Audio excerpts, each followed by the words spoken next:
Okay, folks, having a look at the RSOE, the Earth was unkind to the eastern part of the world for the second day in a row. We had some pretty bad flooding in South Africa, and just north of that, for the third time in about a month, we had a little mini tsunami. Giant waves, this time pounding the coast of Kenya. A little further east of that, as if Malaysia and Indonesia didn't have enough flooding to worry about, the second volcano in as many days erupted. Mount Loken yesterday, Mount Gamalama this morning, and in northern Australia, a train was actually derailed by fast-moving floodwaters, and they're worried about a hazmat situation there. The road to World War III is continuing, folks, and it looks like the global financial disaster is going to get roped into this as well, all revolving around oil. We fully expect this situation to explode into World War III at some point in the coming year.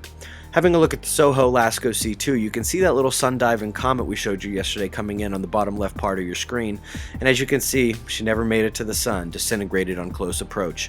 The GOES proton flux is just now returning to ambient levels, and while we never had a solar radiation storm, they were elevated and are just now coming back down, and that's just in time too. We're expected to have geomagnetic storms over the next day, maybe 2 days, due to a few coronal mass ejections expected to strike, along with the coronal hole stream, a strong solar wind stream coming out of that dark coronal hole down there at the bottom part of the sun.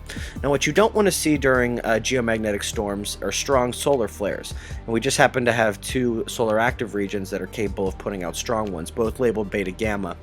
Now we're going to have a look at this one that is just turning towards the Earth right now, 11386. Now it is fairly magnetically complex, it is beta gamma.